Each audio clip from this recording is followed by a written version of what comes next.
आज हम बात करेंगे जैसे कि जितने गेहूं का ऑनलाइन करते हैं और जितने लोगों को जितने भाइयों को जो समस्या आती है उसके बारे में। और कुछ हमारे पास कमेंट भी आए हैं उनको भी हम डिस्कस करेंगे। तो सबसे पहले यहाँ पे आप देख लेते हैं गेहूं की सारी जो समस्या है वो हल हो जाएगी इस वीडियो में। लगभग किसी वजह से कोई भी प्रॉब्लम समस्या रह जाती है तो वो हमें कॉमेंट के माध्यम से हमें बता सकते हैं और ज़्यादा जानकारी के लिए हमारी वेबसाइट से भी उपलब्ध कर सकते हैं। लिंक डिस्क्रिप्शन में मिल जाएगा और ये वाली हमारी वेबसाइट है जो आपको डिस्प्ले में दिखाई दे रही है। उसके बाद हम बात करते हैं टोकन गलत कट गया है तो क्या करें।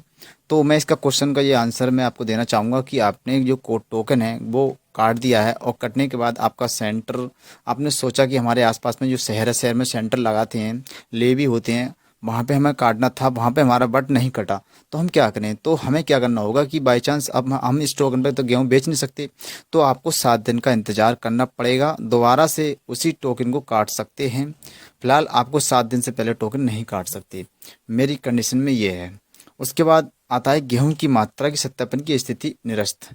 जैसे कि कभी कभी क्या होता है कि मैं आपको यहाँ पे एक लाइव प्रैक्टिकल करके दिखा देता हूँ। उससे पहले क्या होगा दोस्तों, हमारे चैनल पे जो नए हैं और वो भाई हमारे चैनल को सब्सक्राइब कर लें। जैसे कि यहाँ पे सब्सक्राइब बटन दे रखा और बेल आइकन बराबर में दे रखा है, इसे भी प्रेस कर लें। जिससे क्या होगा कि जो भी मैं वीडियो आपको अपलोड करूँगा वो आपको यहाँ पे मिलती रहेगी, वो भी बिल्कुल फ्री में सबसे पहले आपको देखने को मिलती रहेंगी जो भी मैं वीडियो अपलोड करके यहाँ पे दूंगा। तो ओके, उसके बाद हम बात करते हैं कि जो वेबसाइट है, वेबसाइट पर हम चलते हैं FCFs की।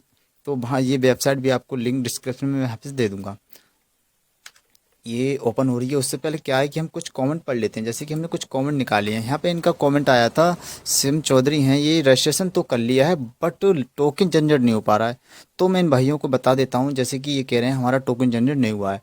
तो टोकन जनरेट क्यों नहीं हुआ है, इनका बात यह है कि जब इन्होंने रजिस्ट्रेशन किया था तो रजिस्ट्रेशन करने के बाद जब तक कि गेहूं की जो मात्रा सत्यापित नहीं होगी, खतौनी सत्यापित नहीं होगी, तब तक कि टोकन आपका नहीं कटेगा।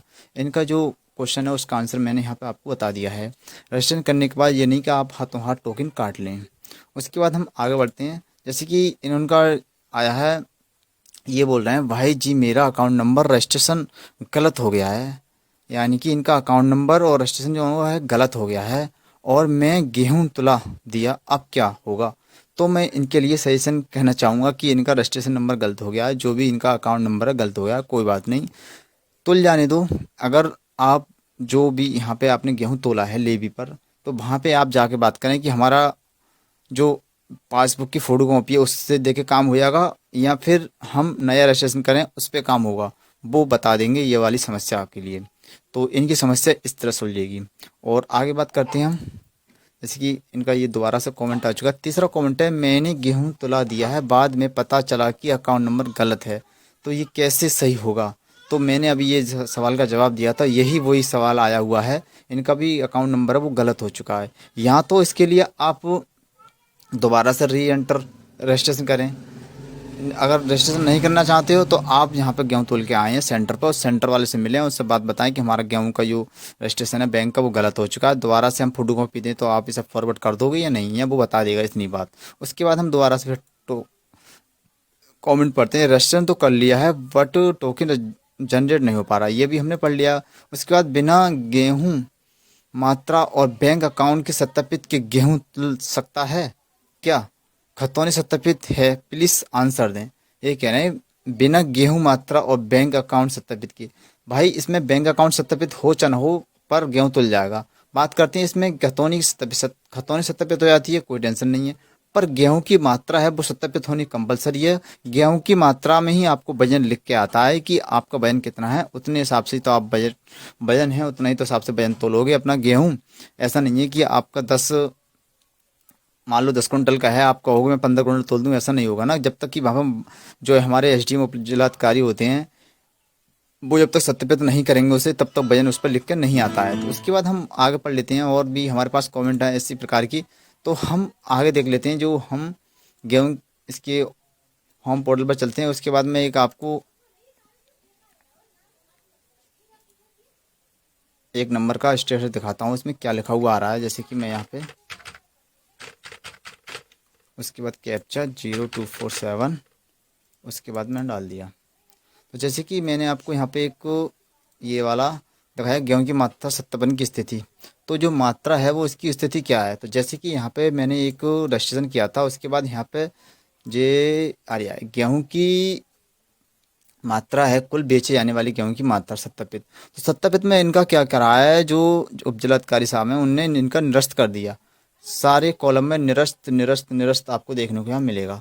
तो वर्ड मैं कहना चाहूँगा कि ये एक निरस्त क्यों किया है वो उनको पता होगा किस वजह से किया है। फिलहाल यहाँ पे आप देख पा रहे हैं ये पूरा फॉर्म निरस्त निरस्त कर दिया है। यहाँ पे आप गेहूँ नहीं तोल सकते क्योंकि इन्होंने जो बेचने की मात्रा है वो 00 यहाँ पे दे दी है। तो यहाँ पर हम फिर देखना चाहेंगे खतौनी नाम सत्यापन की स्थिति। खतौनी की जब तक स्थिति यहाँ पे दिखा देता हूँ, इसके लिए भी खतौनी सत्यापित उन्होंने कर दी है। जब तक कि खतौनी यहाँ पे सत्यापित नहीं होगी तब तक कि आप अपना जो टोकन है जनरेट नहीं कर सकते।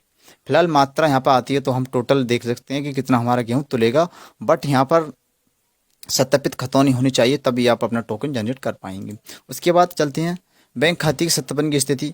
बैंक खाते की सत्यापन की स्थिति की बात करें तो हम यहाँ पे देखते हैं कि यहाँ पे हमारा PFMS द्वारा बैंक खाते सत्यापन की स्थिति सत्यापित है, बट ये सत्यापित नहीं भी होगा तब भी आपका चल जाएगा, इससे कोई इसका मतलब नहीं है। क्योंकि जो अप्रूवल करते हैं तो हो जाता है, जब लेवी पे हम गेहूँ तौल के आते हैं उसके बाद वो अंगूठा वगैरह लगाते हैं, उसके बाद अपना अप्रूवल वहाँ से कर देते हैं, सत्यापित बैंक में पेमेंट आ जाता है। ये यहाँ से इतना दिक्कत वाली बात नहीं है, बट आपको अपना अकाउंट नंबर और अपना ये IFSC कोड चेक कर लेना है। उसके बाद हम बात करेंगे नेक्स्ट बेचे जाने वाली गेहूं की मात्रा की सत्यापन की मात्रा, यानी कि मैंने अभी दिखाया 00 था और यहाँ पे आपको कुल मात्रा अभी 00 दिखा रही है।